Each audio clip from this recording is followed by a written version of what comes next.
WBEE HD2 and W239BF Rochester. The sports leader, 95.7 FM and AM 950 WGR Rochester, an Odyssey sports station. Welcome into the Sports Bar with Gene Battaglia, where the voice of the Rochester fan is heard. Pull up a stool and join us at 866-4326. This is WGR Rochester, and the Sports Bar with Gene Battaglia is on now. 2 hours of sports talk excellence here in the Flower City. You found us. Welcome on into the Sports Bar. Gene Battaglia with you. Our phone number 585-866-4326. You can reach us on X, our handle at WGR Rochester, or you can find us on social media. We're pretty accessible, right? 95.7 FM, AM 950, streaming the Odyssey app on YouTube and Twitch. The sun's out. Beautiful day. Red Wings get another win. That we knew that by the time we were off yesterday, so they're back home tonight against Syracuse. And, look, I'm not one that says, I am a Met fan, and therefore I'm going to root for the AAA team. I think that is sacrilege. You know my take on that. If you are, say, a Boston Bruins fan, and I know there are a few of you out there, you do not go to the Blue Cross Arena and root for the Providence Bruins. That's in bad form. Now, Dandelion is torn because long story how this happened, but he's an Ottawa Senators fan, and he'll cheer for Belleville, and I think that's wrong. So, no, I'm not for the Syracuse Mets tonight. I'm all for the Wings. We have a fun show lined up today. Just one guest, so the dance floor is open for you in this first hour at 866-4326. He's a Knick fan. He has a Bills podcast. He's on the NFL Network. It's a good time to bring in Michael F. Florio, also a Met fan, which, spare me your memes how here are two teams from New York, and one wears blue and orange, and one wears blue and orange, and here are the differences, right? Right. So, Michael F. Florio, I don't think we're going to be talking much Mets today, but we will be talking a little Bills. We'll be talking a little fantasy, and we'll certainly be talking about the Knicks. That's in hour number 2. Again, you can join us on the Good Smoke Barbecue and Pub Wingman line at 585-866-4326, award-winning barbecue from Good Smoke Barbecue and Pub, 135 West Commercial Street, East Rochester. GoodSmokeBBQ.com. Thankfully, we have one kind of conference final end soon, prematurely, you might say, in each of the conferences. In hockey, we had the Western Conference final almost unexpectedly go for a Vegas sweep, right? And in the NBA, I really thought Cleveland might give a little bit of a fight to the Knicks, and that didn't happen either. But at least we have a little bit of rhythm. So last night it was hockey, and by the time I got home, Tim Schneider joining us. And Tim, I am honored that Section 5 asked me to do this. I did the flag football regionals last night at Arcadia. By the time I get home, I'm like, wait a second, it's 3-0. This Montreal team pulls this act, and we saw this in the Sabre series. Like, do you know how to advance the puck? Are we taking any chances? I thought it was hilarious, too. Like, there are the knowledgeable fans in Montreal. Like, what do you mock hockey fans for sometimes? Everybody that yells, shoot. Shoot the puck. What are you doing? Shoot the puck. And, well, that might have been valid last night. And there they were, yelling in English and French and whatever. Yeah, at their Habs to shoot the puck. So that'll be tomorrow night. We might have a quick conclusion to that. In Carolina, Vegas, the prospect of that. Not that Montreal, Vegas is anything, but just, They're two really good teams, but it just doesn't have the market appeal. Like Vegas has its own little separate market, but it's a tourist market. It's very tough to find Vegas locals that actually care about sports, I think. Like, there's a market for it. Well, but they did. They did. I mean, you got to think of Vegas as a little bit bigger than Rochester and people that live in Henderson and wherever the outskirts. There is a community there. And I would say that as compared to the Raiders, as compared to when the A's move in, oh, good lordy. Who is the sports team? It was the first one in. First one in sometimes wins, more often than not wins. And that was the Golden Knights. And winning helps as well. Yeah, right. That you'll never see anything like that again in sports. We were talking about that earlier in the week. Like, name me an expansion franchise that has had more success out of the gate than the Vegas Golden Knights. You can't. The Marlins got 2 World Series, but it took them 10 years to do it. That doesn't even. The same. No, not even close. Not even close. This is 3 Cup Finals in how many years? 9. Yes. How many years, Tim? I think it's 9. I said 10 the other day. 9 times. Right. So like 9 times is the way to go. That Jeremy White made a great point today. Where is there something? Because when we point to teams that have success in the National Hockey League, okay, it's the palm trees and the taxes. And we can't say that's not a factor, right? But then just kind of layer this in. That you can go to the rink and you can go home. This is me talking. Like, these guys don't get pressed when they go out to dinner. They can live in anonymity. Like, in Florida and in South Beach, you're not the game in town, even though you're in the Stanley Cup Final. People are showing up. Certainly in Vegas, you're not the game in town. Like, these warm weather markets, there's no microscope. Like when was the last time you had a Stanley Cup champion where that really mattered to that market? And sure, there's always a parade and there's always a celebration, but I'm talking like, wow, Dad, I can't believe it. They finally did it. Or it's good to be back on top.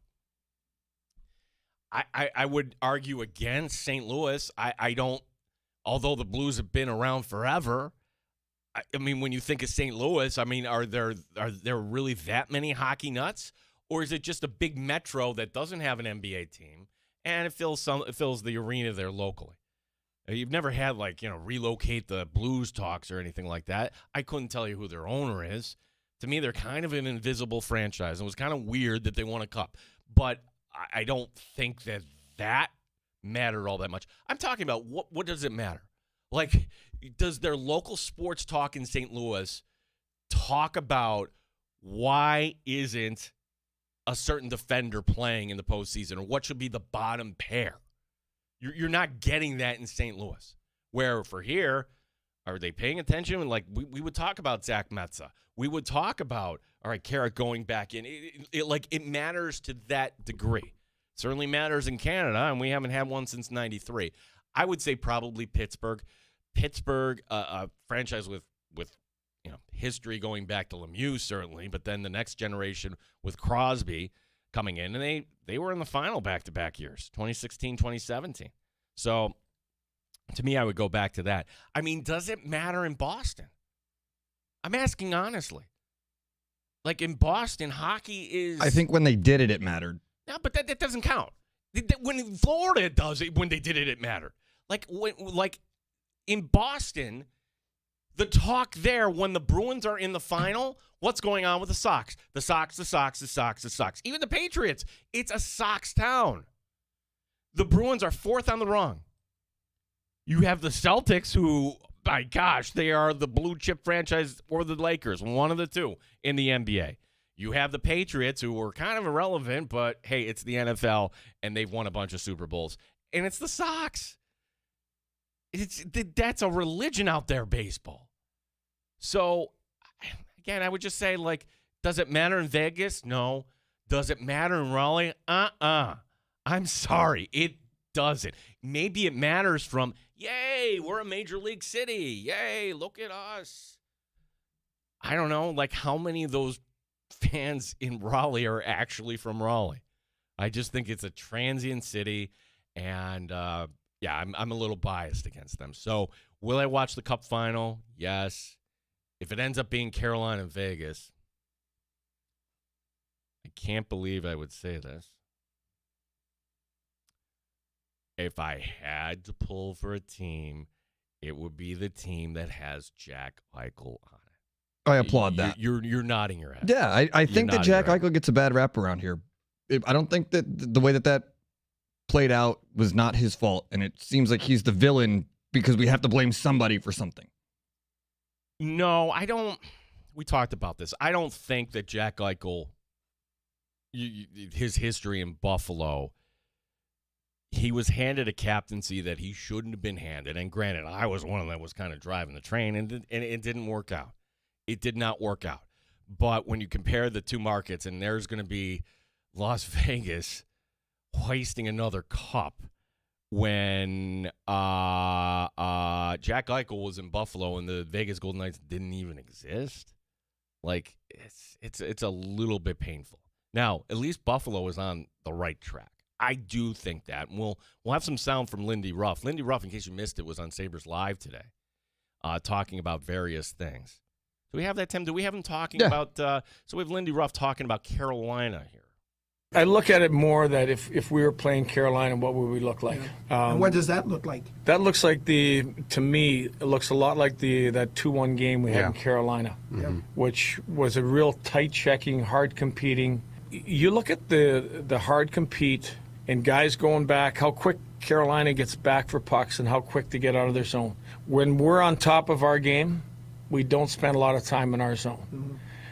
We try to play on a bigger piece of ice. Montreal plays a little different game where they'll bring pucks back. They'll throw a lot of pucks behind their net and try to get in a set breakout sometimes. Just a little different style, and they're good at it. All right, so the difference is there, and I think Lindy's right. I mean, like when you get to that stage, I don't expect. I mean, yeah, we had a lot of goals. What did it end up being? Like the second most ever in a 7-game series. It was pretty wild, that Montreal-Buffalo series, and it did bring in new fans of the sport, I think. I mean, that Monday night, Game 7, drew a good number. I don't have it in front of me right now. But the hypothetical of how would Buffalo have fared against Carolina, it's hard to say. What was I saying all along? Well, ultimately, and they won't win. They won't win against Colorado. Whoops. Turns out you actually do need goaltending. Turns out you do need Carter Hart. Turns out you do need you need something better, I should say, than Carter Hart and Scott Wedgwood. But that's not the reason. I mean, it's hockey. It's random. Baseball, it's a little random. You don't know where that ball is going to fall. But if you get good pitching, that'll carry you through the postseason. Name me the team that didn't have good pitching in the postseason that won a championship. So that's how the randomness in baseball kind of evens itself out a little bit. In hockey, that's not the same. Hockey, you're throwing pucks at net and you get weird bounces and strange things happen. And quite often, it's not the President's Cup trophy winner, the regular season champ that wins it all. It's the team that mitigates the risk and does good things. And Carolina looks kind of sort of like, I don't know, those New Jersey Devils where they're just all over you and not letting you through. So we've got that to talk about. 585-866-4326. Michael F. Florio coming up in hour number 2. Other things we can discuss, and I want to see if this is going to be like a 30 for 30 at some point. And maybe it's because the whole country isn't into NASCAR. But when you were doing whatever you were on a Sunday a few years ago, chances are when you knew where you were when you heard that Kobe Bryant died. You know how I knew? I don't even tell you a story. I saw your tweet. You had something, and I'm like, what the hell is he talking about? And I go backwards. I'm like, oh my gosh, what happened? Because look, in this day and age, if you don't get the news within like 20 minutes, you're playing catch up almost. Yeah. And I saw you comment something on Kobe's life and how, and I'm like, what is Tim talking about? Whoa. And people have drawn the comparison of what Kobe meant in the NBA, like what Kyle Busch meant to NASCAR. And that was out of nowhere. And when you heard it, it's like, oh, no, what is this? Why? The 41-year-old man shouldn't be passing away. And in terms of Kobe, that was you go back in time. That is a risk you don't take. Sit in traffic or just don't go to practice or whatever it was. For Kyle Busch, a different story. And now people are starting to play detective because a 41-year-old man should not be getting sepsis. A professional athlete on top of it. And spare me the NASCAR driver is an athlete. No, but here's where it's different. I guess that Kyle Busch, yes, he's got a team around him, but he's still, at the end of the day, is an independent contractor. Like, he's not, there isn't a team physician. There isn't a trainer. You're just kind of doing your own thing. So Kyle Busch, how long was he waving people off? Well, I can tell you one thing because, and this kind of sort of has a local tie, and we didn't really talk about it because I thought it was so out of place that NASCAR was here on Mother's Day. Like, are you kidding me? Like, what a risk that was. Mother's Day, you're going to have, like, are we going to have a dry surface? And they did, and they got the race in, and that's a one-time thing, and it's going to go back to the summer next year, which is great. And to me, yeah, shame on me, I haven't been to Watkins Glen yet. At some point, I will. So I'm not one to hate on your sport, honestly. I'm not. That isn't me. If you love NASCAR, that's your thing. I'm just not into it, but I'm just trying to figure out what exactly happened here. So when Kyle Busch is in the race and the commentators are talking about Kyle Busch and they're going over the conversation they had with Kyle Busch, one of them talks about what a nasty cough he had. And you know what that nasty cough is. That nasty cough, especially like after we had experienced the beginning of this decade, like, whoa. Hey, dude, like, what's going on? You got COVID? What's going on? If you're just going to be hacking up a lung there. And for Kyle Busch, I don't know if he smoked or did anything like that. I'm going to assume no. But that's just an interesting kind of, all right, how long was this going on? Well, you go back to Mother's Day, and that's 2 weeks that we knew that Kyle. Take better care of yourself. And I know you've got it's not mental health days. These are physical health days that you have to go. Yeah. But we're finally getting there. It took over 2 years, but we're finally getting the process through it. So we've got so that is something that, all right, the sort of localish angle that Kyle Busch passing away at the age of 41 from sepsis. That is just things that should never ever happen. 585-866-4326. We have various football notes. Here's one, and I see the future, Tim, on this, and I'm not sure I like it in the NFL. Well, we know something's happening, right? They're going to get to an 18th game. So George Kittle, like you think of George Kittle, and he's not only a great player, but he's kind of a leader in the sport, meaning, hey, I'm doing things for the better. For the greater good here. Hey, tight ends, we need more money. Let's make ourselves a tight end camp and form our own little non-official but kind of union, and we need more pay. That's great, right? And how do we help each other? Well, George Kittle he's got thoughts, and he went on the Front Office Sports podcast, and the topic of an 18th game came up. Now, the 18th game is going to happen. It will happen. Like, you're just swapping out what the NHL just did and what the NFL did a few years ago, where it used to be 16-4. All right, preseason football sucks. We all know that. But when it comes to the actual guys being on the field, they don't see any time in the preseason anyway. So that's an ask of George Kittle. It's an ask of any NFL player that, hey, you don't play in that last preseason game anyways, but you know what? You're going to have to play in a game that really means something. We will be having an 18th game. I can 99% guarantee that, right? No, you can 100% guarantee it. Right, we just don't know when. All right, well, this is the part I think is funny because, and this is why really there should be only one voice. That's my recommendation to any players association or any union. Messaging is important. Right? And as much as you respect George Kittle, how he wants to do the greater good, and how he has every right to share his opinion, this is what he said. He's giving the conditions on why, like, it's not happening unless two things happen. Ready?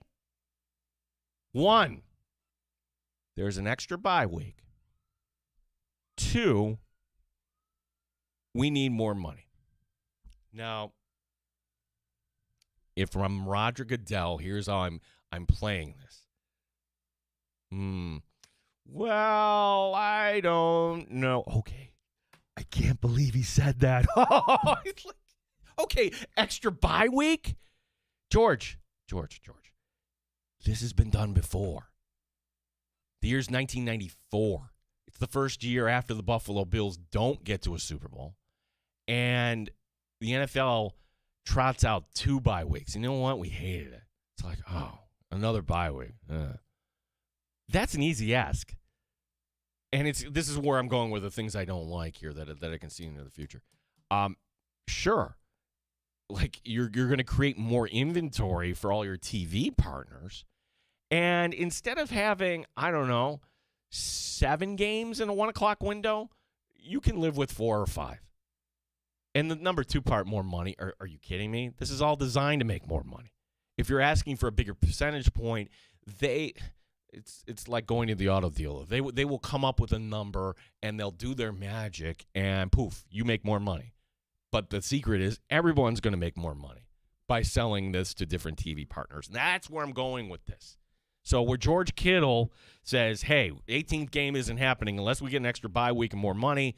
Okay, extra bye week, more money. How do we fix that? Oh, we have all these people, these partners that want more games. Whether it's your networks, they will always take more, or whether it's the media that I'm sure by the year 2035, they'll be the norm, the Netflix and your Apple and whatever. And I am fearing that we're going to get to a point where I just love Sunday NFL football. Sunday NFL football.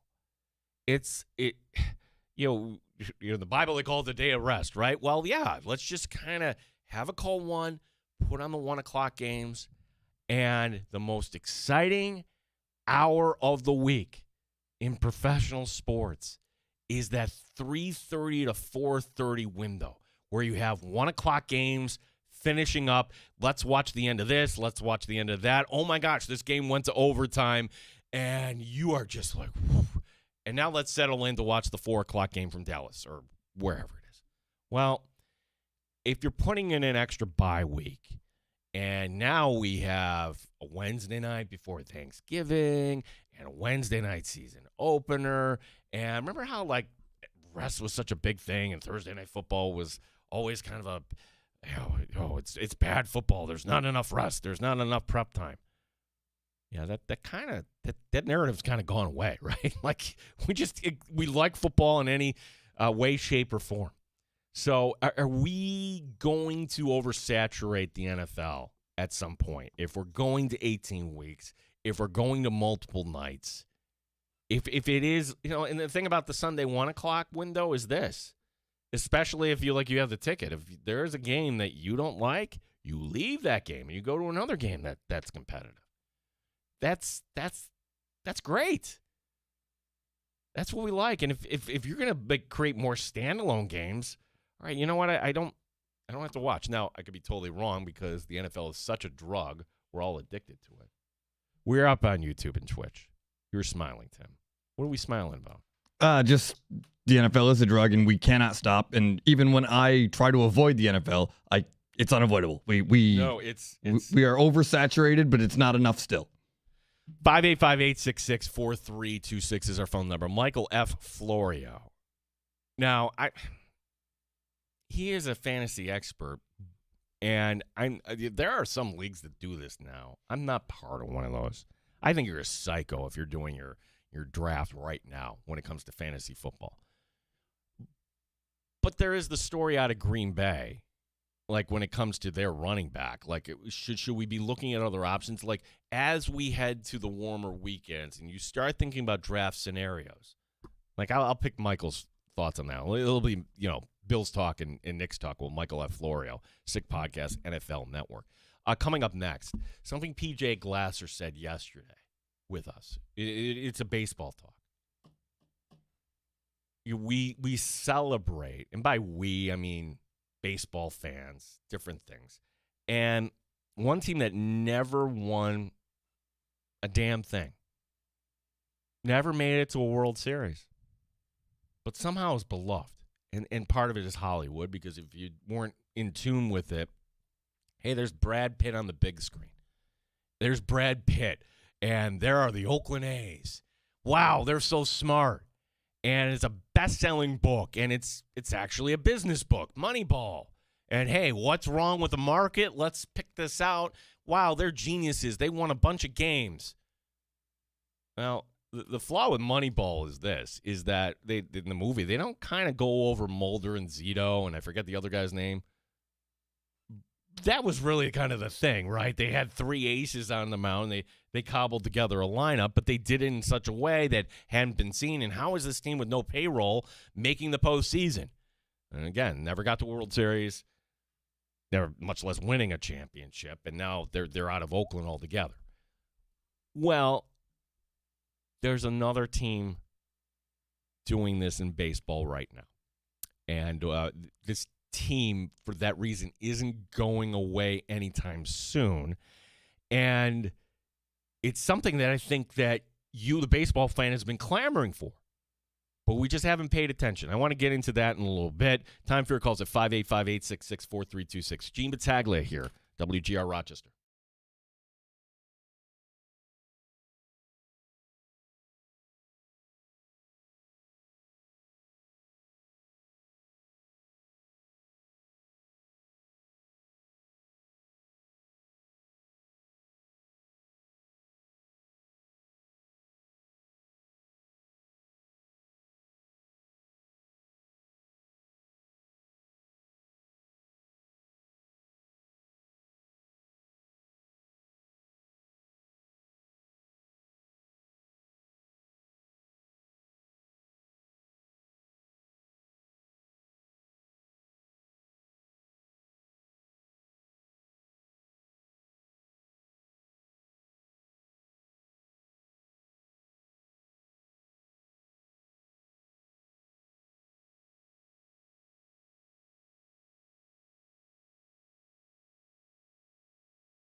WGR Rochester Sports Update.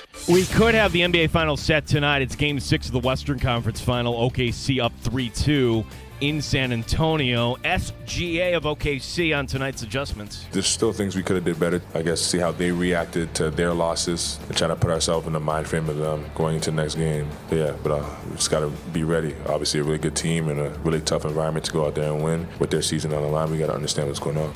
Rochester Red Wings with their first 10-game winning streak since they played at Silver Stadium. The year was 1992. Rochester tonight hosting Syracuse, looking to make it 11 in a row.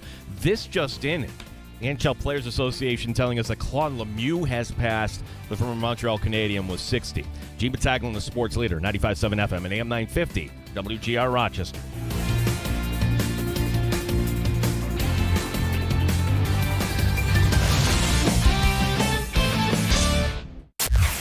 The best local sports talk in the Flower City. The Sports Bar with Gene Battaglia on the Sports Leader. 95.7 FM and AM 950 WGR. Rochester. Didn't Claude Lemieux just bring in the torch in Montreal? Yeah, like 3 days ago, or Game 3. So Yeah, 4 days ago, 5 days ago. Oh, wow. That's all right. So I don't know. This is just from the NHL PA putting out the statement, and they're going to release more details, but we don't have anything on a cause of death or anything like that.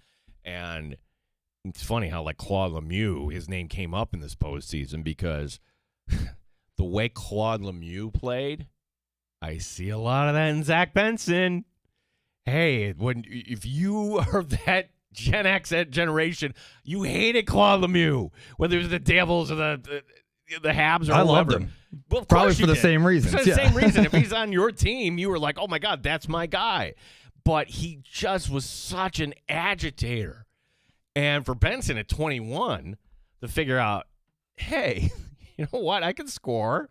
I can do everything I can. But you know what? Also kind of pays dividends to get under the skin of, another player on the top line from my opposition. That sucks. Claude Lemieux, no longer with us at age 60. And again, that was just Game 3. So that was, let me do the math. That was what? Monday night? Yeah, it was. Yeah. Yeah. Yeah. Yeah, that was it. Wow. 585-866-4326. We'll have Terrible Time Timmy's terrible take of the day. That'll be coming up. Talking a little baseball here in the sports bar. And like we were talking yesterday with PJ Glasser and how talking about the AL East, and it used to be Memorial Day. This is where things start to settle in baseball. I don't believe that's true anymore. I believe 4th of July is the date where, all right, is this team for real? And even if you're not for real, you got to get your act together. For example, the Atlanta Braves one year were 2 games below 500 on the 4th of July, and they ended up winning the World Series. And that's what this bloated expansion format of the postseason has done to baseball. But there is something to be said that teams with big payrolls in the AL East, namely the Yankees, and the Yankees are playing good ball, don't get me wrong. The Yankees are a playoff team right now. The Red Sox, looking at you, you're in last place. Hey, the Blue Jays made the World Series. They're not in first place. Yeah, the Orioles had all that young talent. They had Pete Alonso. Did you see that? And they're not in first place either. It's the damn Rays. How? How are the Rays in first place? And, this is why having this world outside of traditional media is a great thing. John Boy does a great job. This is from the podcast Doesn't Exist, explaining to us, like, what are the Rays doing?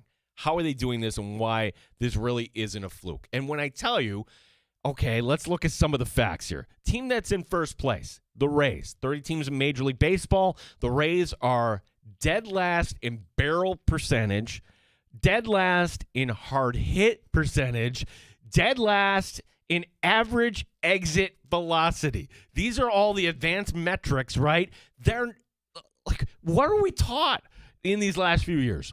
Launch angle, get the swing up, get the ball out of the yard, because all these ballparks are too small, and that's how you win in baseball.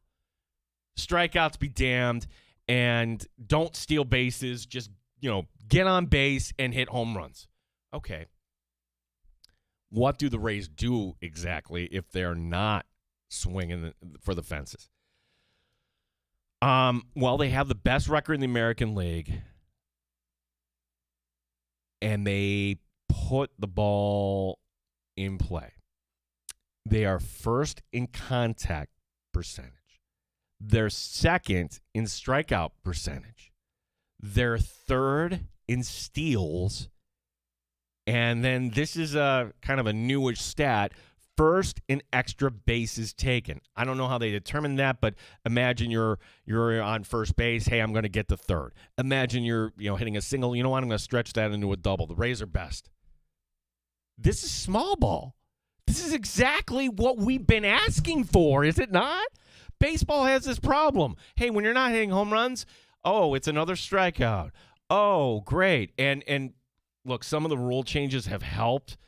Namely, all right, pitch clock, where, okay, some of the old farts in baseball, like Max Scherzer hating the pitch clock, fine, whatever. The new generation coming up, they grew up with it in the minors, and now it's not an issue. It keeps the game moving. You keep making sure that we have bigger bases so that it encourages more action. Put the damn ball in play. And this is how the Rays are doing it. And you mean to tell me that the Rays were the only team to figure out how do we put a lineup together? You know what? We're not going to spend on power. We're just going to look for guys who actually make contact and don't strike out. Because if you make contact and you're not putting the ball in the air, 27th in the league. Okay, what's that telling you? You're putting it on you get base hits, singles, doubles. Like, my favorite player of all time is Ichiro Suzuki. You know why? He didn't give a damn. He went up there, took his hacks, and the dude could just put the ball in play. And that's what the Rays are doing. It's Moneyball, the 2026 version of it. Now, that's part of the story, that they found this tremendous market inefficiency where the Yankees and the Red Sox, and they're spending money on power. The Orioles go out and get Pete Alonso. We're the Rays. Now we have Yandy Diaz, but we have, what else do they have in terms of a Caminero? It's homegrown guys and just a bunch of other guys. That's only half the story. Like, when I was going back before the break talking about the Oakland A's, when you watch Moneyball, boy, that's the sanitized version of Moneyball, right? Like, wow, they don't tell you that it was actually three guys on the mound. It was Mulder, Zito.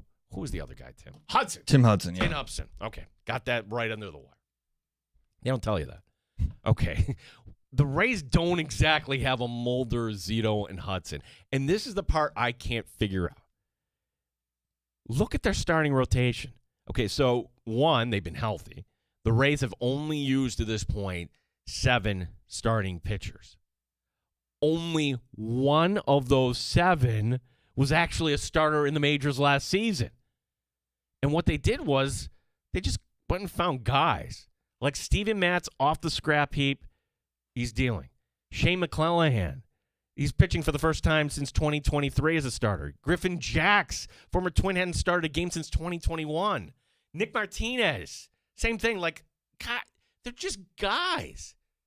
So maybe the market inefficiency is we give up on starting pitching and you can find it in the 30s or whatever it is, that they're a little bit more wiser. And after they have their arm problems, we're just going to bring them in. And sounds kind of like the Buffalo Bills, the way they handled the wide receiver position over the last 3 years. You know what? And I have to clean up the language here, folks. Let's just throw a lot of S on the wall and see what sticks. You know what cliche I'm talking about.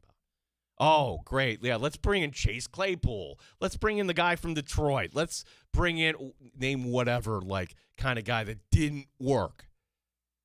Yet somehow that's working for the Rays, that they just signed a bunch of dudes, and all of a sudden they've got this great pitching staff. But we're not going to celebrate the Rays. You know why? Because we just don't like them. Nobody here in Rochester is a Rays fan. And where I'm, kind of just rolling my eyes at, Carolina, just because Rowley transient community, they stole the team from Hartford, all those reasons. we view the Rays of like, dude, move the team to Nashville or Montreal. They've just been living on borrowed time there. They play in a damn warehouse.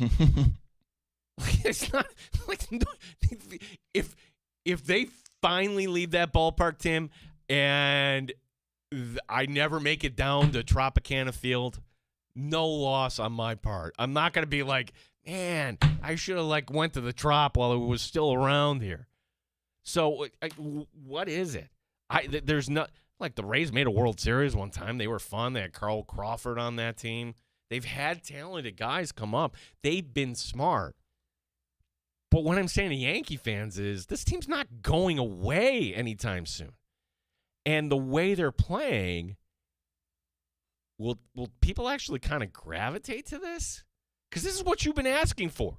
How many times have we heard, put the ball in play, small ball? I remember when the St. Louis Cardinals and the Kansas City Royals of the 80s. This is what the Rays are doing. They're taking bases. They are running. Oh, by the way, with the Oakland A's analogy from way back when, that was like, Billy B, don't steal. You're running into outs. No, that's what the Rays are doing is they're applying pressure on an opposing defense and getting guys to move around. I don't see myself pulling for this team.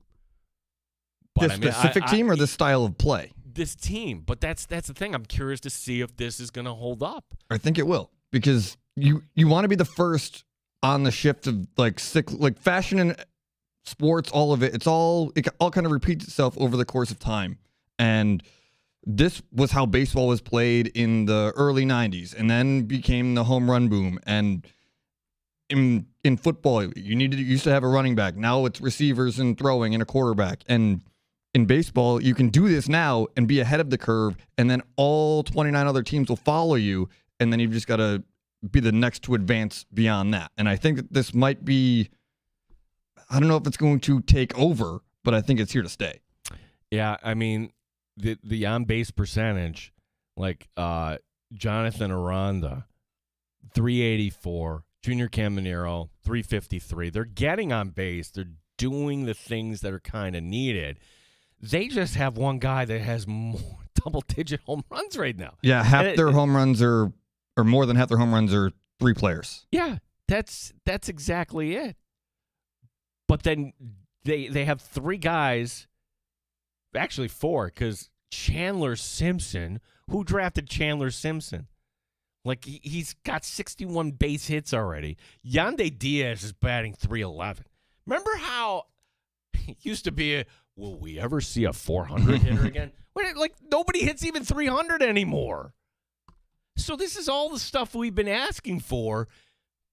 But yet, all right, here's the saving grace. At least it didn't show up with the A's. The A's, if they were still in Oakland, and maybe they're trying to make a go of it, we might have just kind of been like, oh, man, I hope this kind of saves the franchise. Another story from baseball is that Sacramento today is officially putting their hand in the air saying we would like an expansion team. Okay, that's okay. I kind of have one. Well, I haven't delved into it, but here's what I could tell you about that stadium that's housing the A's. Smaller than the one we have here in Rochester. Not going to cut it. No, that ain't going to work. No. And in that market, this is the part that, boy, you could really trip people up on. When it comes to TV markets, it's confusing. And the geography is not anything you would say. Tim, I'm going to put you on the spot. Okay. Which market, TV market, is the largest TV market without a major league team? This TV market checks in at number 15. Number 15. Memphis? Nope. I'll give you 5 guesses and you won't get it right. All right. San Antonio? Nope. That would have been my chalk guess. Nope. Memphis, no. San Antonio, no. Next up is? Sacramento? Nope. Sacramento's second on the list. Sacramento is 20th. And we'll get back to that here in a second. Orlando? You got it. Yeah, let's go. Yeah, I didn't think, damn it. Damn it. You know I love trivia. I don't want people to get my trivia questions right. I want you to fail. Yeah, Orlando at 15th, and that's where we get hurt here in the Flower City, is because we have this thing. I don't know if you knew this or not. There's a big old lake, and because people don't live on the lake, like imagine there wasn't a lake, and then the radius kind of went up. Well, that's why some of these markets pull in extra viewers where it makes more sense for advertisers. And that's why we're kind of down on the list where, hey, Orlando right in the middle of the state, and they've got a lot of retirees or whatever. I was a little surprised to learn that Sacramento is actually 20th on that list, but if we're going on the same sort of thing where, hey, you're in the Bay Area, but there's this big old thing called the ocean, that kind of limits the reach there of anybody in the Bay Area, or think about how big actually Los Angeles would be. Sacramento has some room to stretch out there. But I don't think that's exactly where Major League Baseball wants to expand. I could appreciate how people got the bug, and they would love to have a team there. But the point going back to about the Rays, will we begin to like this team? If you're a Yankee fan, can you get to a point where you say, I still like the Yankees, but I can respect what this team is sort of doing here? And will there be any copycats? Like if, for example, imagine like if you were doing this and you actually had a budget.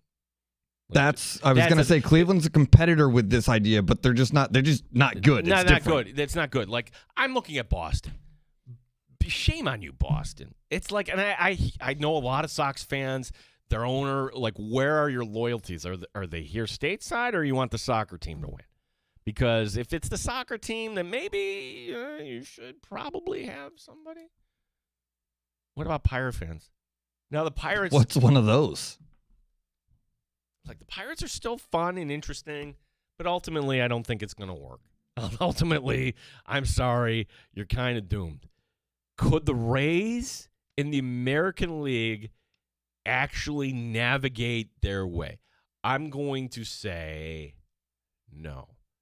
Because as much as I'd like to see Nick Martinez and Steven Matz and Jay McClellan just kind of all of a sudden turn in all these career years, nobody has really explained why all these guys are having career years all, off the scrap heap. I understand what they did here with their lineup, and it's fantastic. But I'm not buying in on the other part of that, where that the part you don't talk about with the Oakland A's. Hey, you had 3 aces all coming up at the same time. I'm not buying in on the Rays starting pitching. I think that ultimately that'll be their downfall. 585-866-4326.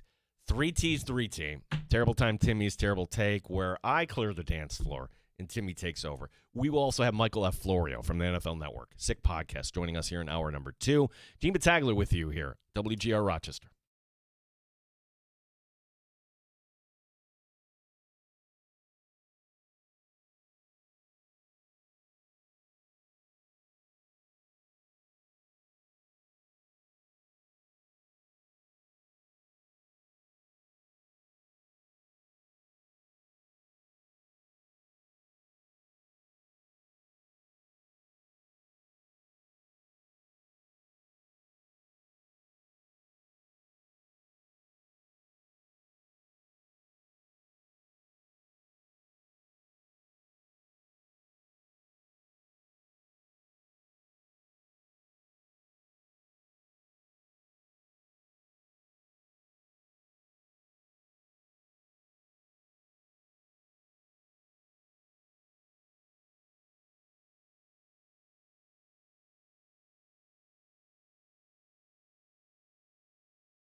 Sports Bar with Gene Battaglia on the Sports Leader. 95.7 FM and AM 950 WGR Rochester.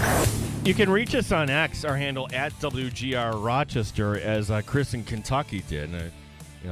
Chris is like, he's the first one that, hey, I like this Bills talk, and I don't live in Western New York. Sign me up. Chris, appreciate you, bud. Always dialing in. And for anybody outside the area, the Odyssey app, you can just kind of take us, as we have a lot of displaced Rochesterians / Western New Yorkers, talking about the Rays and what they're doing right now, how this is now the 2026 version of Moneyball, but it's not what was that Moneyball all about? Oh, on base percentage. No, this is about putting the ball in play, launch angle be damned. Let's just guys get guys who make contact and don't strike out. And the Rays right now, one of the top offenses in baseball, how are they doing this?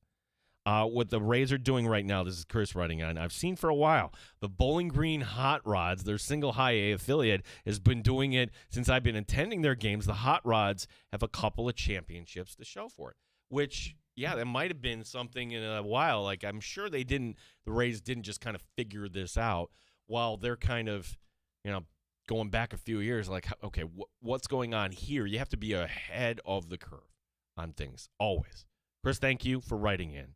Appreciate that. We'll talk to Michael F. Florio coming up next hour. Little Knicks talk, little certainly fantasy football talk, and then Michael F. Florio along with Stevie Johnson hosting the Sick podcast to talk a little Buffalo Bills off-season football.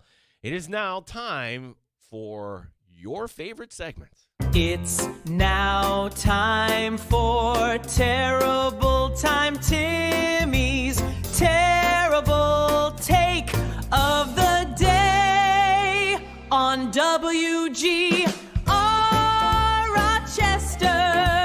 WGR Rochester. It's Terrible Time Timmy.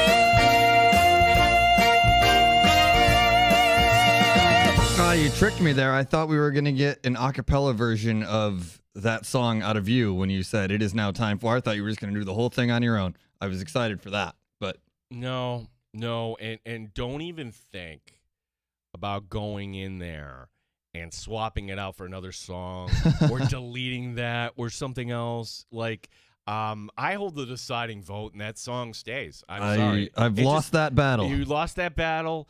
Look, some people hate it. I am one of them. You're one of them. Tim, what do you have today? Today I've got a two-pronged take here. We've kind of feel like the writing is on the wall, I think, with Devin Levi, and I know that you're a proponent of the opposite, as am I. And part of my point is Sabres fans and the Sabres organization is going to regret not allowing Levi to flourish to his highest capabilities within this organization. And it sounds like his time here in Rochester and in Buffalo as a whole is likely over. Unfortunately for us, he probably is the answer at goaltender. We just, as sports fans, aren't patient enough to see it through, and we need something immediately, which I get in this window. I understand, like, now is the time. Go do it, and he's unproven in theory, so you're going to go find somebody who's proven it, or just keep rolling with UPL and Lyon, or however they're going to do it. It doesn't sound like Levi's involved. Unfortunate, but likely the case. My other point on this is his likely landing zone, or one of his potential landing zones, the Edmonton Oilers. And I've been holding on to this take for as soon as they were eliminated. Connor McDavid took a very, very, very, very, very team-friendly contract in order for the Edmonton Oilers to spend, and they spent on a third-line center in Trent Frederick and crappy goaltending. Now they can go get Levi, probably through a trade. That said, the Edmonton Oilers, or Connor McDavid rather, not the Edmonton Oilers, Connor McDavid will not achieve glory in Edmonton, and he will only achieve glory once he goes to his rightful home, the lottery the most likely winner for McDavid that did not hit, the Buffalo Sabres, will get him in free agency when that team-friendly contract goes, and then the Buffalo Sabres and Connor McDavid flourish into Stanley Cup champions. So, gosh, this is now the Devin Levi. Is he getting traded, or is this just AI BS? Meaning, if you type in Devin Levi trade rumors, It's everywhere. Everywhere. In Edmonton, in Ottawa, and name a team that needs a goaltender right now. And you're looking at a team that, hey, they technically were in the top 5 in the league.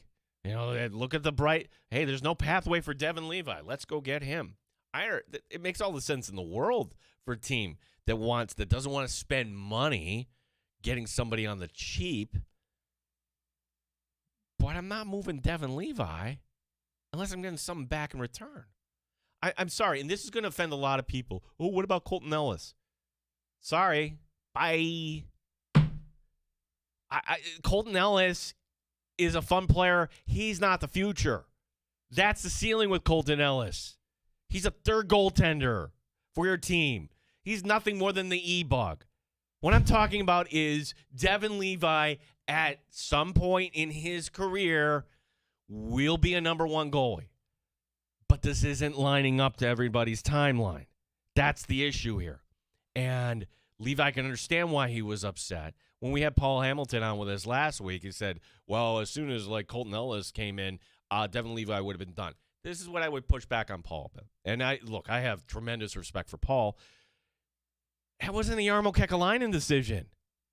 No, that was one of Kevin Adams, yeah. Yeah, Kekalainen was in the building, and that was kind of weird, right? You don't talk about that. Like Kekalainen writing on the wall. Writing on the wall. I'm your future replacement. Tell me what's going on. I am here to take your job. How do you do it? How do you do it? Wow, that was pretty weird, but you know what? Hey, it's all worked out, I guess. Clean slate. New management. Clean slate. Come on in, 4 goaltenders, put in good work this offseason. Let's see what kind of happens. And instead of having Colton Ellis as goaltender number 3, wouldn't you want to have actually a guy who might develop? But then the problem is you're not going to get him the time that he needs. Well, the perfect option for Sabre fans is this. And I don't see it that way, Tim. Can they go out and get the home run? Until that kind of happens, and it won't happen, it's what the Sabres do in goal is going to be fascinating. If I had to say how it shakes out next year, I do think they're going to end up moving Levi, and I do think it's going to be a mistake. I do think that Alex Lyon won't be here. I think that Ellis will be back as your 3 because he can be the 3 and you pat him on the head and fans love you and maybe you'll win a couple games. Who can be that number 2 guy? 585-866-4326. Michael LaFlorio coming up next hour. Gene Battaglia with you here, WGR Rochester.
WROCAM, WBEE, HD2 Rochester, and everywhere you go at WGR Rochester.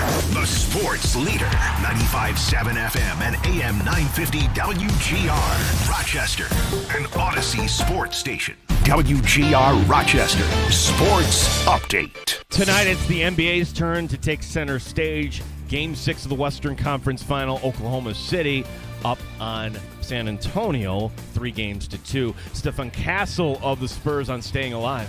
Find a way back for Game 7. I feel like we've been great when we're desperate all year, so I'm excited to see how we'll respond. So, trying to create the same advantages, stick to our process and continue to trust that. And that's what's gotten us this far, and I think that's what's going to carry us back.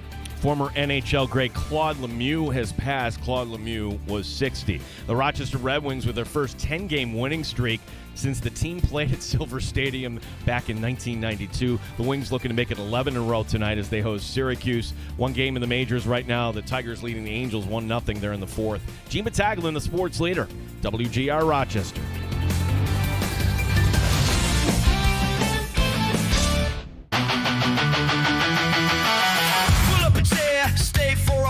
You're in the sports bar on WGR. Grab a drink, hang your coat, get sports talk. Live from Western New York. It's a master show. 9 times better than your typical host. 9 times. Gene and Tim have things much hotter than most. No one cares when you're out. Sabres! Bills! Americans! Red Wings and Nighthawks! Sports bar!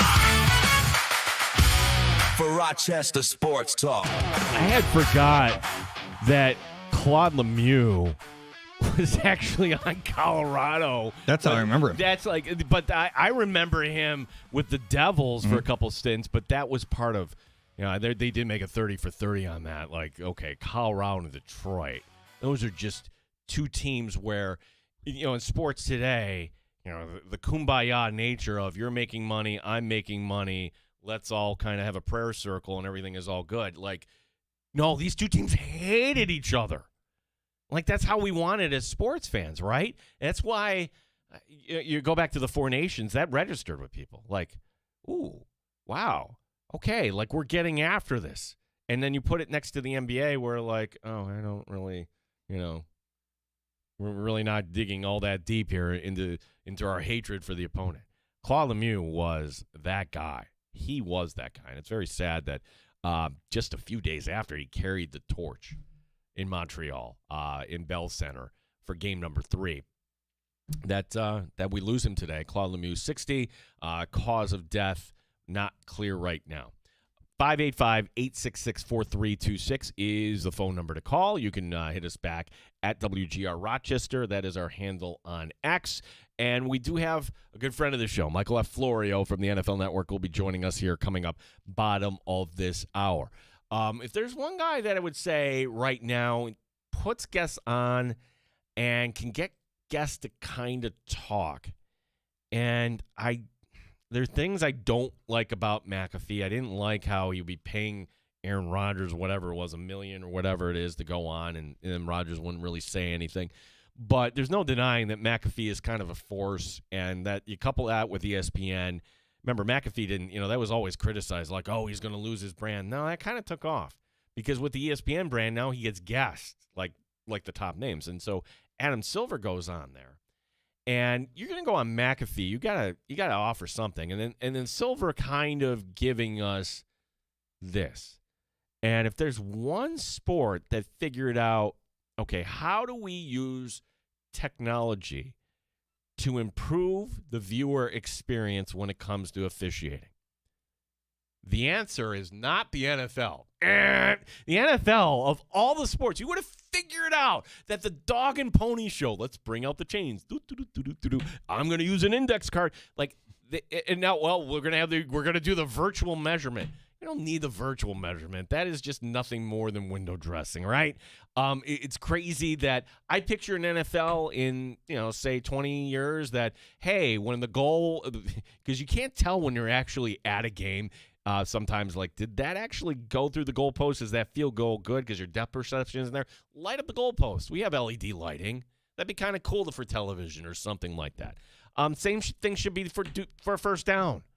Like, you could do this, except it would cost a lot of money, right? And there's nothing really wrong with the TV product, so there's no pressure. Baseball recognized it had a problem. Baseball losing market share. We've got it, to the younger viewer. Hey, let's kind of try this ABS system out. It wasn't new to us here, and we were accustomed to it in AAA. But when it went up to the majors, I think it's been a hit. Some teams don't have any idea what to do with it. I always crack up when batters challenge it. Nope, that was right down the middle of the plate. Not sure what we were talking about. But it happens so quick, it's not interrupting us as a viewing experience. This goes back to McAfee and a guest he had yesterday. And it's not Rob Manfred and it's not Roger Goodell. It's another commissioner that right now has problems, and that's Adam Silver. Adam Silver, when he came into the NBA, everybody held him up in high regard. Was it just because he wasn't David Stern? And David Stern had his enemies. It was kind of prickly at the end. Well, Adam Silver's first business is, hey, we've got a racist owner in Donald Sterling. Let's get rid of him. And everybody applauded. Hey, we like this Adam Silver. Well, he's coming in also, too, where, the Warriors are still good. LeBron's still a thing. And now it's just a little bit different. And now you've got bigger problems. You've got teams that are tanking and load management issues, and just the product isn't where it was. And you could see the NBA slipping just a little bit. Now, I do think here's your golden opportunity for the NBA when you're going to have the Knicks versus, I hope it's Wembanyama. I think I'm not going to have my hope answered. I think it's going to be Oklahoma City.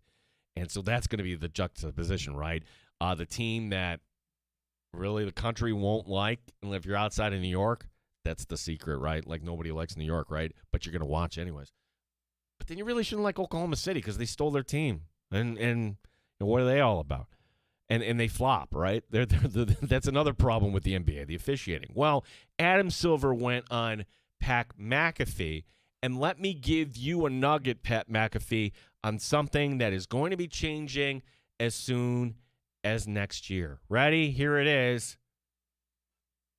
We're going to have the AI coming for plays that go out of bounds. Oh my gosh, what a concept. You have all these cameras, and you could easily do this with the technology. Who did the ball go off of? And you're just going to take that away from the officials. And then everybody looks up at the board or your TV screen or whatever it is. Oh, yeah, you could see clearly that went off of Draymond Green or whoever the player is. And boom.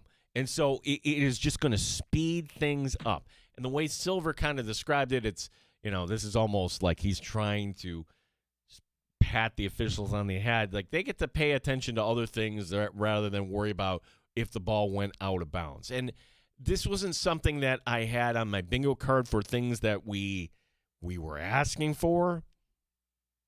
But I would just say, why not?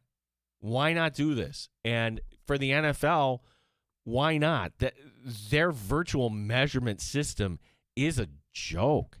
It's an absolute joke. And maybe because they don't want footballs kind of going out of this, maybe they do cost money, the chips in the football or whatever it is. But you can't come up with a system that can definitively say that's a first down, that's not a first down, whatever it is. We're still using the eyeball and the chain gang and all that nonsense. I've noticed something here when it comes to high school officiating. You don't see the chain gang as half as much as you used to. Basically, and nobody's complaining about it. If it's close enough, first down. Now, if you get to a point in the game where, okay, we're not really sure, but give them the first down more often than not. Keep it moving. And I just look for Adam Silver. This is just one thing that you just should show that you're kind of progressive. They've got bigger problems, though, when it comes to tanking and the lottery and everything else that's kind of involved with the NBA. But that, what is a great deodorant? Having a great NBA final. And you had one last year where the basketball was really good. It was 7 games. There's 2 markets we didn't care about. 2 markets with stars. You don't care about Halliburton. You really don't care about SGA, too. Do you see kids with SGA jerseys? I don't. around here. Nah, the Thunder are popular because of 15 years ago. Like, they don't care about the current one who's a champion. They care about KD and Westbrook and Harden. Those kids that are fans of the Thunder are fans of them from that era, not today's. And why is that? Because they were bigger personalities? Because they never got over? Because it all ended so poorly? I would love to know what is the reason for that. Because when they recognize, and that's going back, 2017 when you and I were doing mock podcasts, remember that? Yeah. And then we're doing a mock podcast about, hey, how Oklahoma City, and they blew it all up, and look how long it took. Like that, this is the example for tanking. Like Oklahoma City legitimately did a tank. Okay, like Durant walk out the door. Like, I mean, maybe Durant was going to leave anyways, and Harden leaves, and okay, you're Westbrook only for a few years, and then that doesn't work out. They just accumulated all these draft picks, and they ended up with a superstar and some other guys around them. And we don't like it. it's like, no, nope, not for me. Nope, not interested. And is it we just look back and like, what is a team doing in Oklahoma City? Is it the uniforms? Their uniforms are kind of dumb. Can we kind of agree on that? For me, it's where they came from. Because Yeah. the uniforms there in Seattle were wonderful, and they were fun. Like, I remember Sean Kemp, Gary Payton. Of course. It was awesome. Of course. I don't remember Kevin Durant in a Supersonics uniform, but he should have been. We should remember him there. They never should have left. That is a great trivia question. Who was the first team Kevin Durant was with? Oh, he was with Oklahoma City. No, he was 1 year in Seattle. It's really bizarre to see like Kevin Durant decked out in Sonic gear. That's how old that dude is. And maybe we'll get the Sonics back at some point. And it all comes around when talking about Adam Silver and David Stern, because that, to me, is a messy stain that David Stern left behind. He promised Seattle a team, and then he dies. And that hasn't been resolved. And I don't know what the NBA is waiting around for. What is it? Why aren't they expanding? That maybe this is the offseason where, okay, finally we're going to award the team to Vegas and Seattle. It doesn't even seem like we have other markets putting their hand into the air. It doesn't even seem like there's an open process. With baseball, a little different. In today's story, Sacramento is putting their hand up in the air. We're making a bid. Great. Okay, so throw them in with Portland and Nashville and Mexico City and Charlotte, Montreal, Salt Lake City. To me, I think baseball, if you're picking the two markets, you do one in the West, one in the East. And as much as I love to see Montreal, Nashville is the bigger exploding market right now. And there's more money than they know what to do with in Salt Lake City. And there'll be a dumb owner that will overpay for that. And those will be the two markets. Welcome to the sports bar. As sometimes we take topics and then we kind of veer off, and then you're just smiling. Like, probably if there was like a real program director here, they'd be like, stay on topic. Stay on topic. We'll do that coming up next. Michael F. Florio with some football talk here coming up. Also, he's a big Knick fan. Love that. Your call is welcome as well. The Good Smoke Barbecue and Pub Wingman Line. Award-winning barbecue from Good Smoke Barbecue and Pub, 135 West Commercial Street, East Rochester, goodsmokebbq.com.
Ground Advantage to learn more.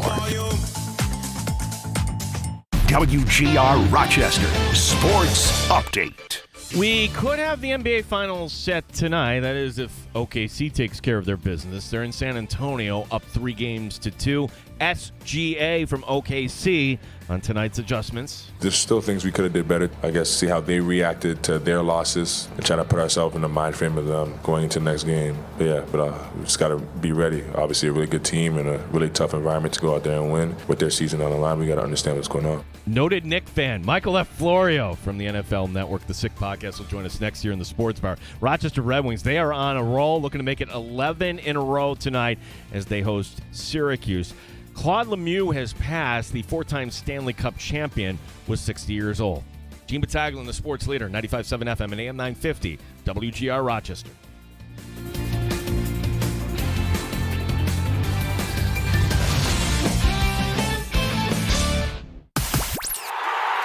Rochester's home for live sports and the best sports talk anywhere.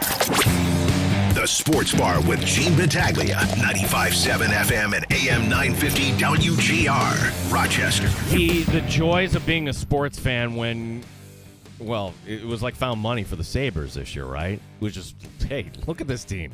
Wow, it was a lot of fun. Can't wait to ride that again. If you go back 1 year ago for the New York Knicks, and that was a lot of fun, and we just had this sour taste in the mouth. Like, wait a second. The Knicks just had their best season in years, and you're going to fire Tibbs, and well, you get to the postseason, and this isn't anything like we've seen before.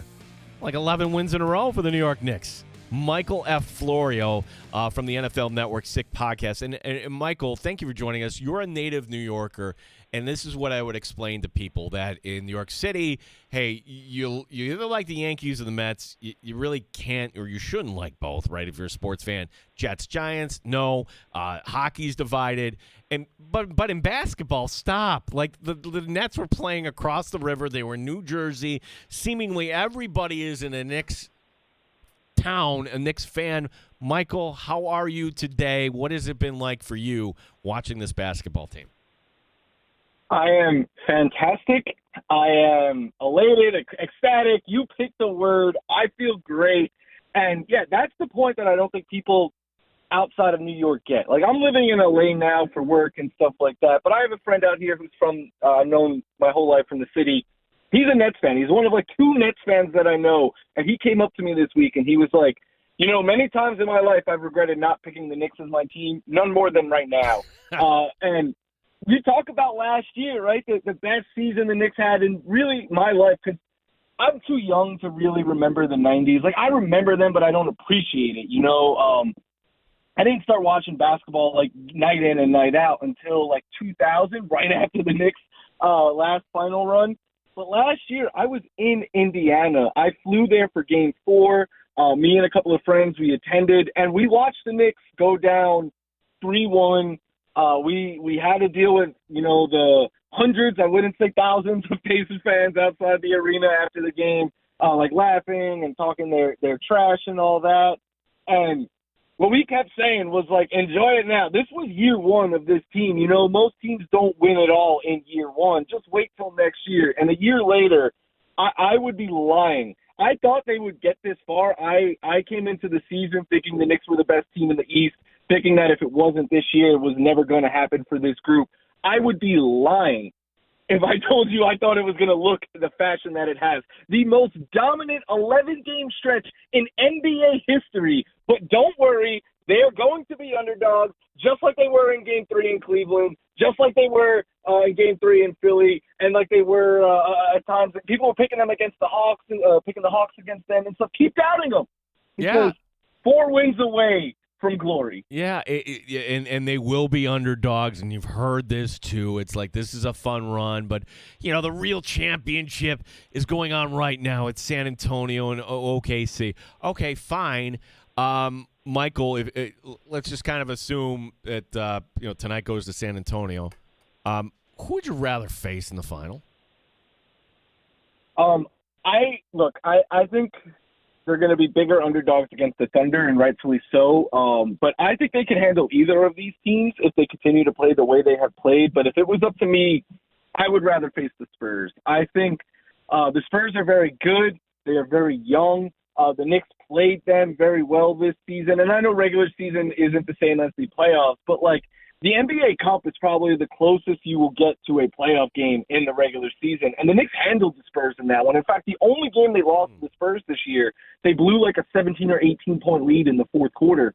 And look, I think Wemby is on a path to maybe becoming the greatest basketball player of all time. I truly believe he is that good, and that I think he is the best defensive player that I've ever seen play.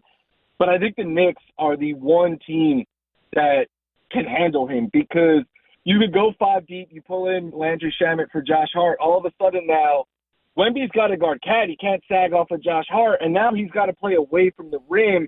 That is his best asset that he brings on offense or defense, is his rim protection.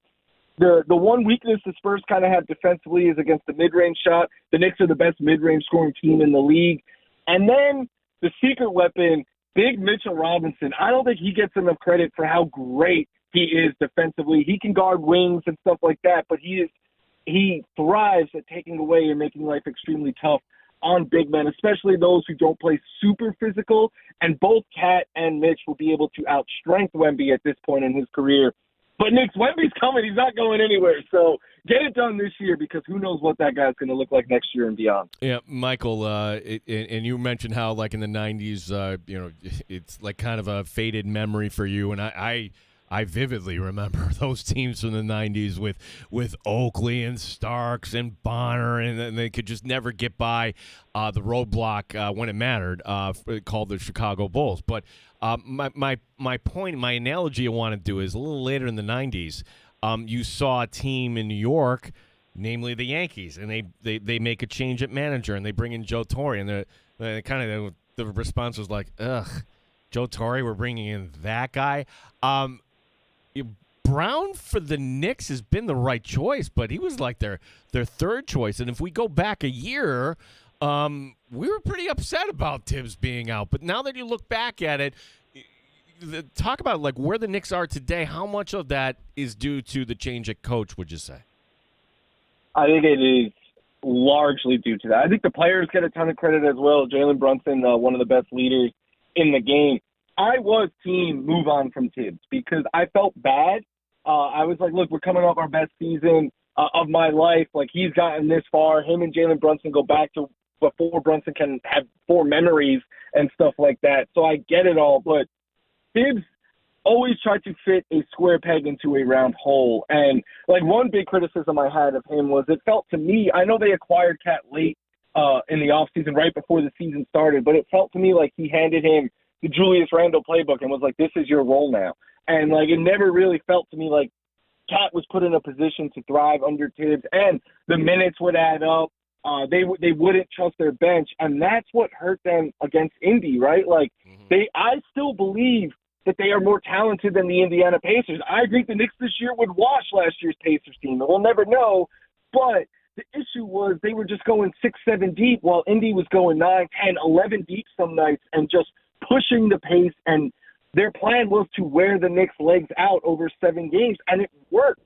It's worked 2 years in a row against the Knicks. So I thought Tibbs kind of took them as far as he could. I won't be saying that I was pounding the table for Mike Brown. I was kind of more of the go get a young, offensive-minded coach, but I've changed my opinion, not just because of the results, but because I think putting a first-time head coach in New York City with finals or bust, because James Dolan came out at the beginning of the year and said if they don't make the finals, things are going to change here. Like, that's a lot of pressure to put on a young coach. So you have someone like Mike Brown, who has coached Kobe and LeBron and been to finals and coached the Warriors and has learned under great head coaches. I think he was ready for the challenge. And what I like even more, the players seem to love this guy. You got them doing the Finding Nemo, Mike stuff with him, and you got Cat coming up to him and being like, this was my idea to play through me, and then you're hearing stories like, well, Mike Brown wanted to do this at the beginning of the year, but the team wasn't as open to it. So I think he kind of gave the team opportunities to grow over the season, and he kept saying, like, trust our system, we're tinkering with it, we're going to get it right. But I think part of getting it right was making the players realize, hey, if we play the way that you guys have been playing, the way you guys like to play, you've already reached your ceiling. if we change things up a bit and come together as like a better unit, and they're passing the ball more. Brunson is handling the ball less. Like, there's all of these analytics that say that every person on their 1 through 5 is being much more of a factor than they ever were with Tibbs, where it was just watch Brunson dribble it down till there's 10 seconds and then try to create. Like, it's just such a more cohesive unit this year. And look, I'm saying this, like, the Knicks are playing with house money, I think, right now. They've already accomplished what I think most fans' realistic expectation was for this season. But that was the realistic expectation when we thought the Knicks were what we thought they were, and when we thought the Thunder were what they thought they were. The Thunder look more vulnerable. The Thunder are banged up, and the Knicks have become a juggernaut before our eyes. And I think analysts and sports books and everyone is struggling to keep up with what the Knicks have become, because for 82 games they were not this, but something clicked in that Hawks series, and I think them losing those 2 games was the best thing that ever happened to this franchise, because I feel so much more – and look, maybe it's all for naught, but I feel so good and confident about what this team has been putting out there on tape that they can match up with either of these 2 juggernauts that are coming out west. All right, so are you going, like, that's going to be a pricey ticket in New York, but have you thought about kind of going to San Antonio or OKC? Are you making calls right now, Michael? It's been my plan for over a month, but I won't lie. They are trying to price gouge Knicks fans right now. Yeah. Last year, to get into the finals in OKC was like $300. They want over $2,000 right now. I'm waiting to see if that price drops. But if not, I at the very least, I plan on being in New York, hopefully for some post-finals festivities if things go our way. But yeah, I will be either at a game or at a parade or something this finals run. Yeah, I want to ask you about the parade, but then I don't want to jinx anything. Michael Florio, NFL Network, Sick Podcast. I want to ask you some Bills questions, but I do have to sneak in a fantasy one, and unfortunately we have this story about Josh Jacobs this week. Now, we've got a lot of time before, a lot of our drafts here, but just to get kind of any idea going, these names on the depth chart, Marshawn Lloyd, Chris Brooks, Pierre Strong, is there any other option in Green Bay beyond Josh Jacobs at running back? I feel like if he was to miss significant time, and look, you never know, this could be one of those situations where the NFL says we're going to let the legal process play out, and maybe he doesn't face any penalties until 2027. We have seen that happen before, but I think if you're the Packers right now, you got to cover your bases a little bit. Like, Emmanuel Wilson was the backup, and they let him walk. I liked Marshawn Lloyd a lot as a prospect coming out of USC, but he just simply has not been able to stay on the field, so we really haven't seen what he could do at the NFL level. I think what we would get would be a tandem, right, where Marshawn Lloyd probably handling a lot of the groundwork. Chris Brooks has shown he could be used in the passing game a bit. Maybe we see him get utilized. They also have Damian Martinez, who played with Cam Ward in Miami. I like him. I liked him as a prospect, but he's a little bit too slow, I think, to be a every down back in the NFL. So I don't think if Josh Jacobs was to face a lengthy suspension this season, I don't know if the Packers' immediate answer is on the roster. And the good thing for them, though, is running back a little bit easier than other positions to kind of fill. You could wait and see in camp who gets cut, or if there's maybe someone still out there that you have an interest in, and go and grab that person. But yeah, no, this is going to be a very significant story, both for the Packers and, like you said, for fantasy managers, because Josh Jacobs going in like the 3rd round right now. It's a significant pick. So it's going to be something that we're going to have to keep a close eye on all summer. Of course, Michael F. Florio, also the co-host of the Sick Podcast with Stevie Johnson, and we invite you to check that out as we're starting to think about the Buffalo Bills, and we have OTAs kind of rolling on, and there's Dalton Kincaid, who is bulked up, who says his knee is fine, and this is the time of year where everybody's in great shape. Are you buying into any hope, Michael, that finally the promise of Dalton Kincaid as a tight end 1, at least from a fantasy standpoint, might be kind of a reliable thing? What are your thoughts on Kincaid and the Bills, how this is going to set up here in 2026? The good thing is if you want Dalton Kincaid, he is going cheaper in fantasy drafts than probably ever before. Right now in early ADP, he's around the tight end 13, meaning that in some drafts will go a little bit earlier than that, especially if you're drafting in Buffalo. But in some, you could even take another tight end first and then pair Kincaid with it. The thing about Dalton Kincaid is I have zero concerns about skill set. Like, when he's out there, I know he can play. I know he is an extremely talented tight end. He could put up numbers for real life and fantasy purposes. The issue has and continues to be that health and that knee, and the fact that he has consistently been on a snap count, and the fact that we've already heard some reports after last season that might just be who he is moving forward. I think the Bills are in a good position where they don't have to put too much on Dalton Kincaid's plate, right? You have DJ Moore in there now who could be a reliable number one target, and then Kincaid and Shakir, who were last year's top targets, could be more the secondary options behind a DJ Moore. But you also have Hawes, you have Dawson Knox. Like, you have options there where you don't have to ask Dalton Kincaid to do the dirty things and to block, because you have two other tight ends that you could fully trust. So I think if you want Dalton Kincaid, putting him on something what he's been on in the past, like a 50% snap share, something like that, maybe you up it a little bit. But I don't think you want to see him playing 80+% of the snaps or anything like that, because I don't know if that knee can hold up. We truly don't know because we haven't seen him do it. But the fact that we haven't seen him do it kind of makes me think that maybe we don't want to see that, because he will struggle to stay on the field if they're throwing too much on his plate. So I think he's in a really good position. And for fantasy, it might be inconsistent a little bit. But again, at the cost that you could get him at, it's not like you're taking him top 5 like you had to a couple years ago.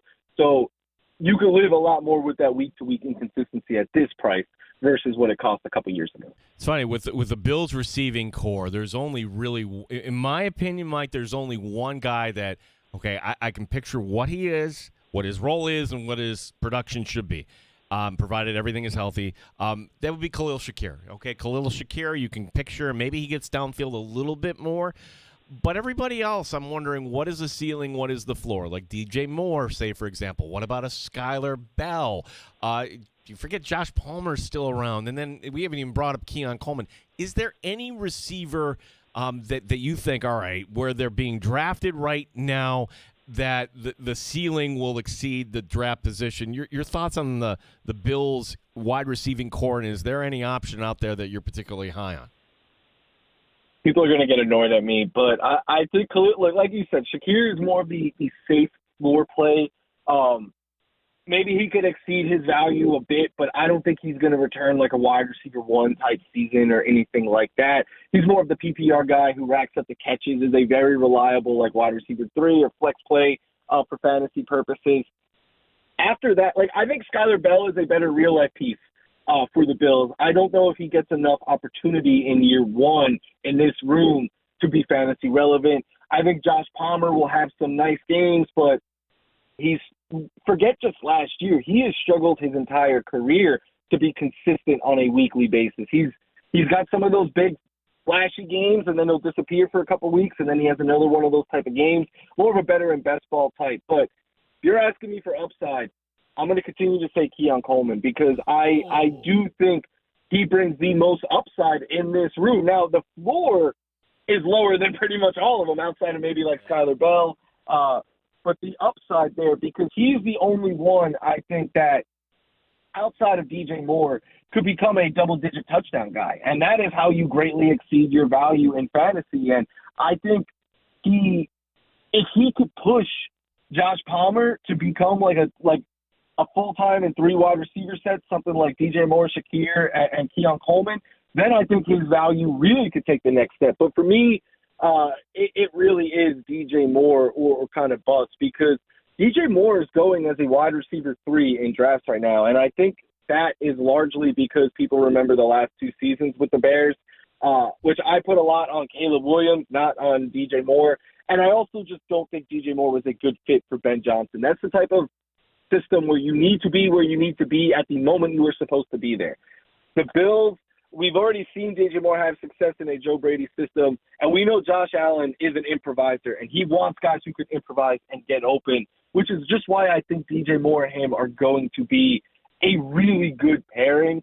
And I haven't sat down post-draft and done my official rankings yet, but I can tell you I'm going to have DJ Moore as a wide receiver 2, maybe even a high-end wide receiver 2, and you could get him as a 3. So for Bills fantasy purposes, I really like DJ Moore. The rest of their pass catchers, especially at the wide receiver position, I think are later round options. Shakir's more of a, like I said, a 3, or I really prefer him more even as a 4 or a flex option.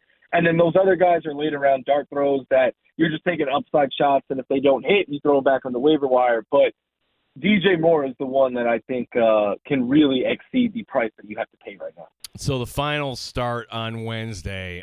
Knicks playing either at San Antonio or OKC. We're going to have to talk during the NBA Finals. Let's like midway through, Michael, let's make it a point to get you back on the show booked here. As we're starting to prepare for fantasy, or maybe we want a little more Bills talk, tell everybody what you got cooking on the fantasy side and how the offseason schedule is going here for the Sick podcast.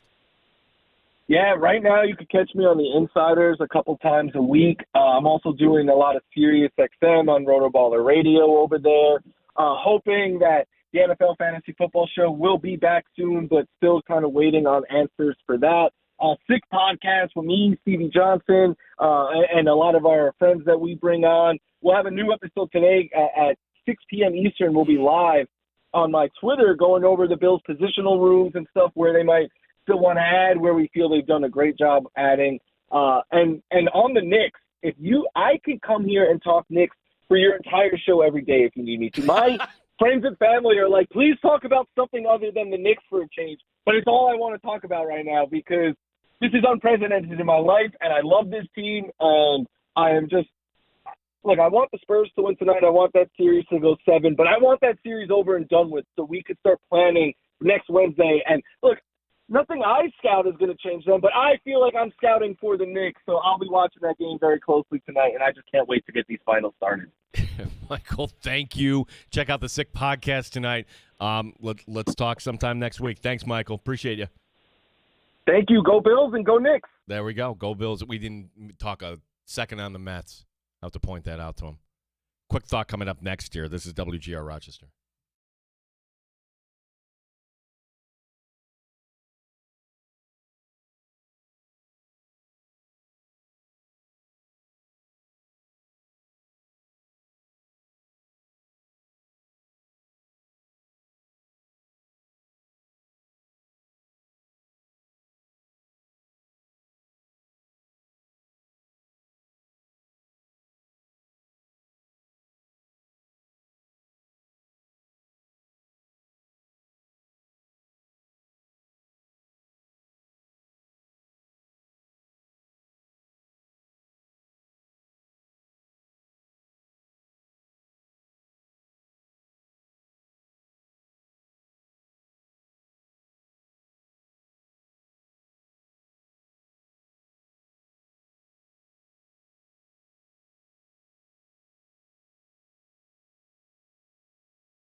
You're in the Sports Bar with Gene Battaglia on the Sports Leader. 95.7 FM and AM 950 WGR, Rochester. So Yannick Sinner is out? What is this all about, Tim? So basically he's cramping up and they give him too much time and people are all upset about this and he lost anyways, I guess. I don't know if people were upset, but people that bet on him were upset. Minus 50,000. He was the minus 300 favorite to win the tournament. He's out in the second round. It cost, not me, but it cost a lot of people some money. If you had him as a future to win the whole thing, he's already out, so at least you don't have to sweat through it. The stat is that the last time a number 1 seed at the French Open lost, I have to look up the year, but I know the 2000. guy. It was 2000. It was Andre Agassi. Andre Agassi, like, wait a second, that guy? 2000. That's how long we're talking about here. Thank you, Tim, on that. We didn't even talk about Jessica Pegula not making it Bust. very far. 5 seed, lost in the first round. Can't have that. Again, another, not minus 50,000, but minus 5,000. Hard to do. Will she ever get a major? No. She's been to a final. Nope. Doesn't have It doesn't seems like we're running out of time on that one. Tomorrow on the show, we'll have another great show. You know when I start to figure out the show? In about 60 seconds here. When we sign me up. But if you miss any of today's show, the Dandalorian, we give a special shout out to our master bounty hunter of audio. He's got everything up in bite-sized form for you wherever you get your fine audio. The Sports Bar, think of it as your 10-hour weekly Rochester podcast. And I want to thank Michael F. Florio for joining us on the show today.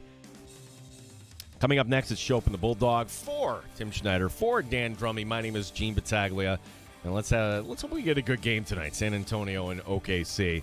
I'll take the Spurs to send it to 7. This is WGR Rochester.